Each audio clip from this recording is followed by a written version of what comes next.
Hey there, it's Lawrence Tam here, your chiro coach. Today's episode, we're going to be talking about philosophy. Wow, the big word that triggers a lot of people. So let's get right into it in today's episode about the philosophy trap in chiropractic.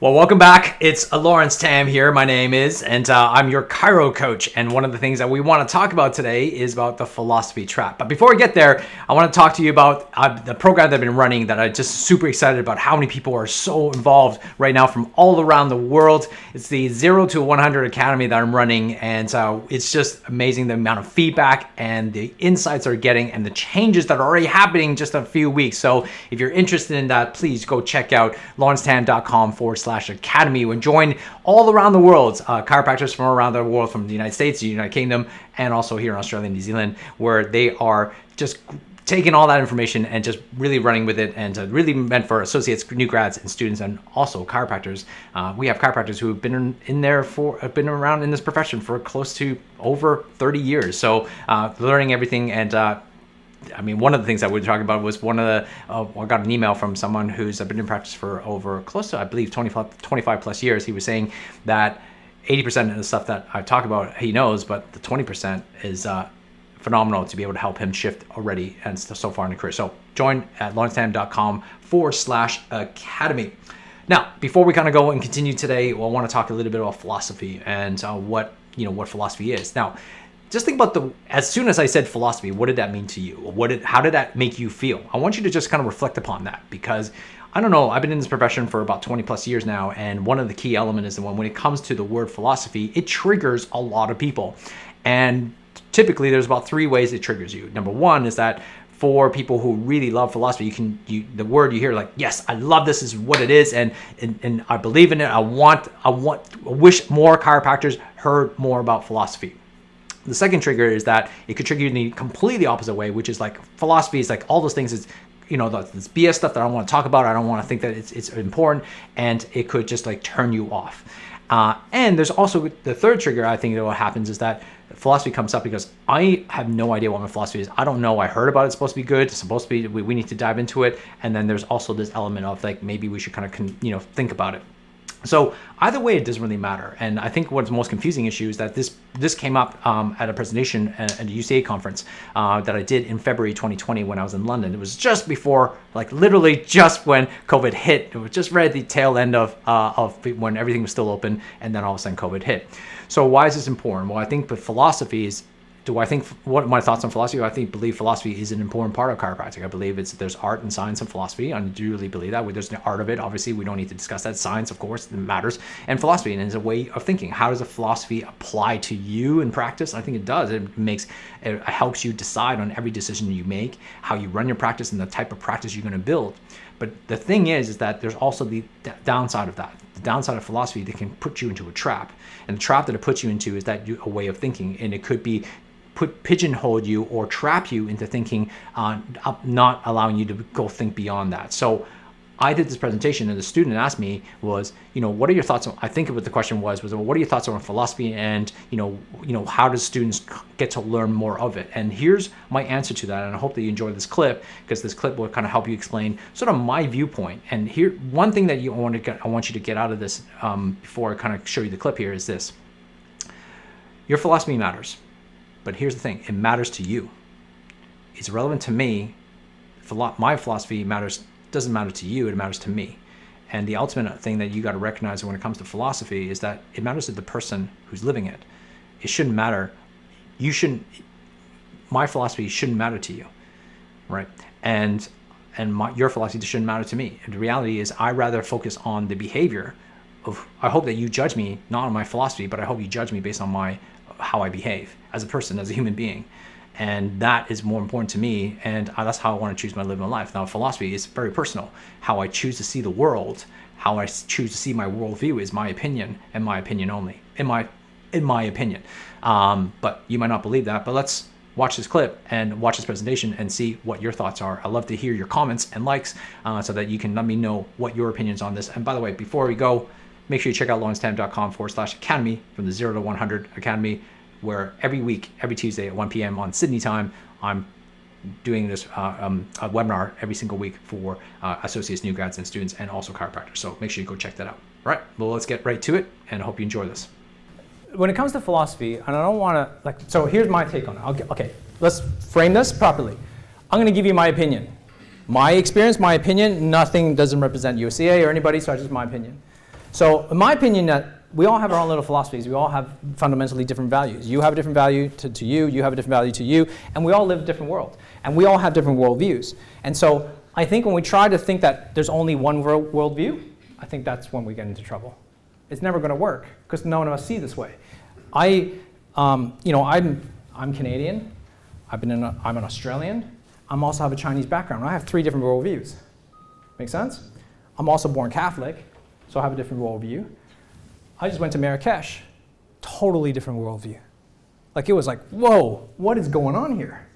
Right? It's a total flip. They have a different worldview.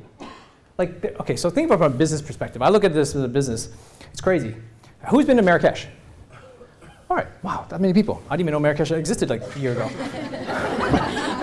See, that's how small world I had. So Marrakesh, if you remember, if you go to the square, right, and you see the juice stalls, it's like a juice stall, next to a juice stall, next to a juice stall, next to the 20 other juice stalls, and you're like, okay, well, how do these, what's the unique proposition here? Because they all sell the same freaking oranges, right, and juice, and you go to the spice shop, exactly the same thing. And you go to the sandal shop, exactly the same thing. And I asked the tour guy, I go, like, how do you compete with her, and how do you compete with her? Because they're literally selling the same product, and they're literally next door to each other. And the guys goes, well, in our religion, is that it's God's willing. In their religion, is that it's like money will flow if we're meant to have it. I'm like, okay, like that's a different worldview, right? Is it wrong? No, I was just passing because when I judged it, I was judging my worldview, judging them based on my worldview. Make sense? And that's when we get into trouble. As soon as we start to judge others, patients, about their thinking about how health is to them, we're judging based on our worldviews, not theirs.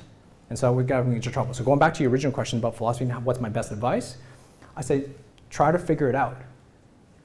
You need to explore, just like if I was to understand religion, I need to understand the culture of each one and then decide what resonates with me. So I have something called align and amplify. It's the saying that I use. Alignment means this. Alignment, you got to build the practice or a business that's aligned with who you are. Stop building a practice what I tell you to. Make sense? It doesn't work.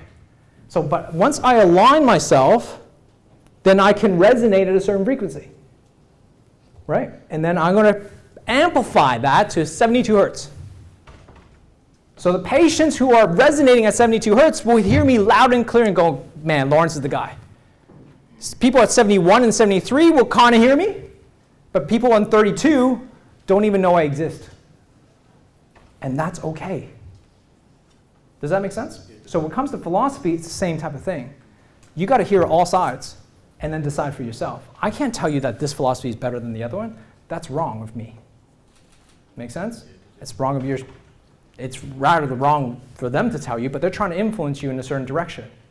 You got to take that and go, okay, let me understand it. Why do you believe that? Why do you believe this philosophy or that philosophy? And then go, okay, decide for yourself. We have fallen into the trap of following everybody else rather than actually following our own guts. This is why my point 3 was, you got to decide your dream. Don't chase anybody else's. So listen, as students, listen to as many things as you possibly can, attend as many seminars as you can, and then decide for yourself. Because I guarantee you, here's the thing of my advice to you, is that what you learn in school and how you think your real life is going to be, you're going to have a rude awakening. When I came out of practice, I thought I knew it all.